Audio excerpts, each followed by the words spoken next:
नमस्कार विद्यार्थियों, Bharat coaching classes के यूट्यूब चैनल पर आप सबका स्वागत है। आज अपने बात करेंगे संख्याओं के आरोही और अवरोही क्रम में लिखने के बारे में। सबसे पहले जानते हैं कि आरोही क्या होता है। तो आरोही का अर्थ होता है संख्याओं को बढ़ते हुए क्रम में लिखना। सबसे पहले सबसे छोटी संख्या आएगी, उसके बाद में उससे बड़ी संख्या, उसके बाद में उससे बड़ी संख्या। अब बात करते हैं अवरोही क्रम के बारे में। अवरोही क्रम होगा संख्याओं को घटते हुए क्रम में लिखना। तो सबसे पहले इसमें सबसे बड़ी संख्या आएगी, उसके बाद में उससे छोटी संख्या, उसके बाद में उससे छोटी संख्या। इसमें कई तरह के क्वेश्चन आपसे एग्जाम में पूछे जा सकते हैं। सबसे पहले बात करते हैं अपने, यदि क्वेश्चन इस प्रकार का आ जाए और आपसे कहा जाए कि इसको आरोही या अवरोही क्रम में लिखो तो कैसे लिखेंगे। तो देखिए इसमें अपने क्या करेंगे, यदि इस प्रकार का प्रश्न अपने एग्जाम में आ जाए तो अपने इन दो संख्याओं को आपस में मल्टीप्लाई करेंगे।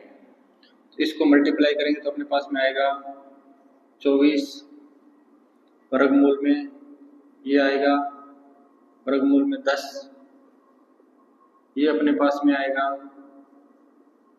30 और ये आ जाएगा 28। अब इनमें जो सबसे छोटी संख्या है कौन सी अपने पास में 10, उसके बाद में कौन सी है 24, उसके बाद में 28 और उसके बाद में अपने पास में आएगा 30। अब देखिए ये वास्तविक संख्या है अपने पास में, जो है जो एग्जाम में जो प्रश्न में दी गई थी वो संख्या नहीं है। जो प्रश्न में दी गई थी वो संख्या अपने पास में ये है, तो अपने ये संख्याएं लिखेंगे। तो ये देखिए 10 किसका बना है, इससे।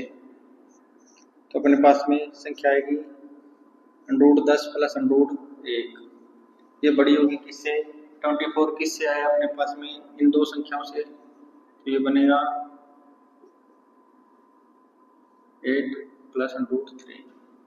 और उसके बाद में अपने पास में 28 किससे आया है 7 और 4 से, ये बनेगा √7 प्लस √4।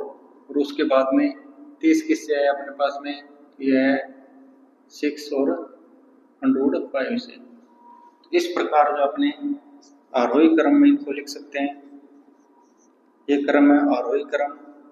यदि अपने अवरोही क्रम में लिखना चाहते हैं तो अपने सबसे बड़ी संख्या पहले, उसके बाद में सबसे छोटी संख्या, और इस प्रकार उल्टा इसको लिख देंगे। देखिए कैसे लिखते हैं अवरोही क्रम में।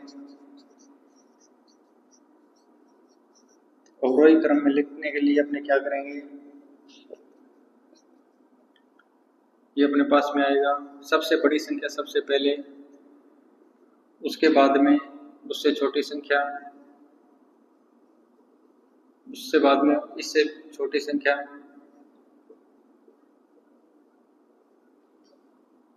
और उससे बाद में सबसे छोटी संख्या। इस प्रकार अपने इस प्रकार के प्रश्न का आरोही क्रम और अवरोही क्रम निकाल सकते हैं। अब अपने नए प्रकार का सवाल करते हैं। इसमें यदि आपको संख्याएं घात के रूप में दे दी जाए तो अपने क्या करेंगे। तो इसमें आपको क्या करना है, जितनी भी जो भी घात आपको दी है उनमें से कॉमन फैक्टर जो है वो बाहर निकालना है। जैसे यहाँ पे घात पहले 40 दी है आपको, उसके बाद में 30 दी है, उसके बाद में 60 दी है और उसके बाद में 20 दी। इनमें देखिए कॉमन क्या आ रहा है, तो कॉमन सब में 10 आ रहा है। तो 10 अपने बाहर निकालेंगे तो घात पीछे कितनी बची, 4, 3, 6 और 2। ये जो घात बची है ये अपने इन आधार संख्याओं की नई घात बना देंगे। देखिए तो नई घात क्या बनेगी, 3 की घात 4, 5 की घात 3, 2 की घात 6 और 7 की घात 2। अब अपने इसको सॉल्व करेंगे तो क्या बनेगा, देखिए ये बनेगा अपने पास में 81, ये बनेगा 125, ये बनेगा अपने पास में 64 और ये बनेगा 49।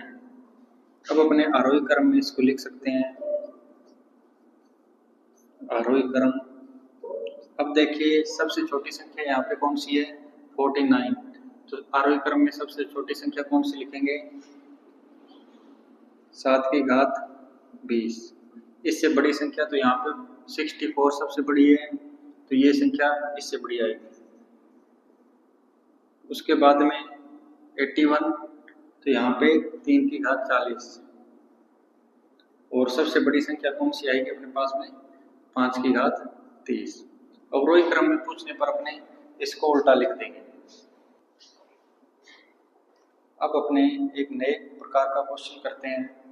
अगर आपको संख्याएं वर्गमूल में दे दी जाएं और वर्गमूल के बाद 2, 3, 4 और 6 लिखा हो तो क्वेश्चन कैसे हल करेंगे? अगर वर्गमूल के बाद जैसे कुछ नहीं लिखा हो तो उसका अर्थ होता है कि यहाँ पर 2 है। इसको अपने इस प्रकार पे लिख सकते हैं 3 की घात 1/2।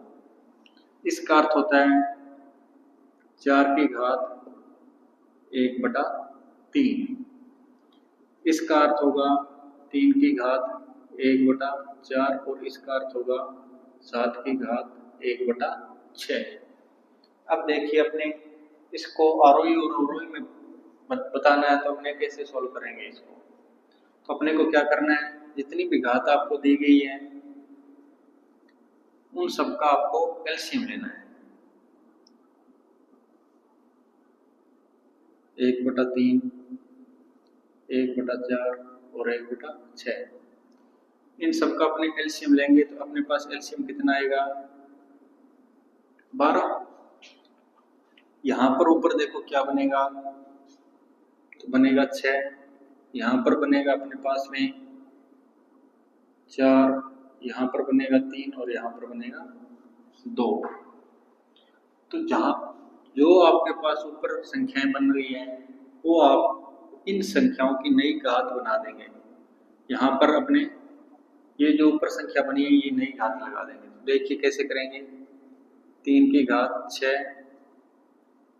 उसके बाद में 4 की घात 4, 3 की घात 3 और उसके बाद में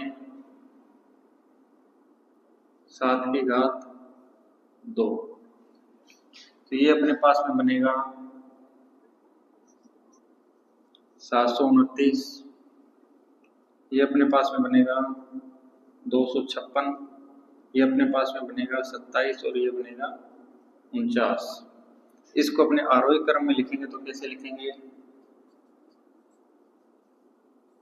आरोही क्रम में तो सबसे पहले सबसे छोटी संख्या यहाँ पर क्या बन रही है? 27।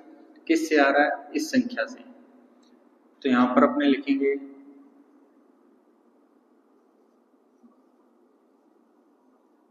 4√3। उसके बाद में अपने इससे बड़ी संख्या कौन सी होगी अपने पास में? ये तो अपनी इस संख्या को लिखेंगे। उससे बड़ी संख्या अपने पास में कौन सी है?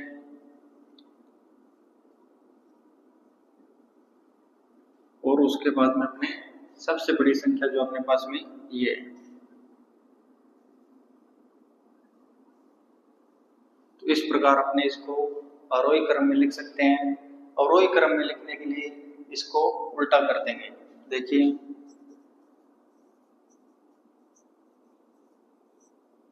अवरोही क्रम में लिखने के लिए क्या करेंगे, ये इस प्रकार हो जाएगा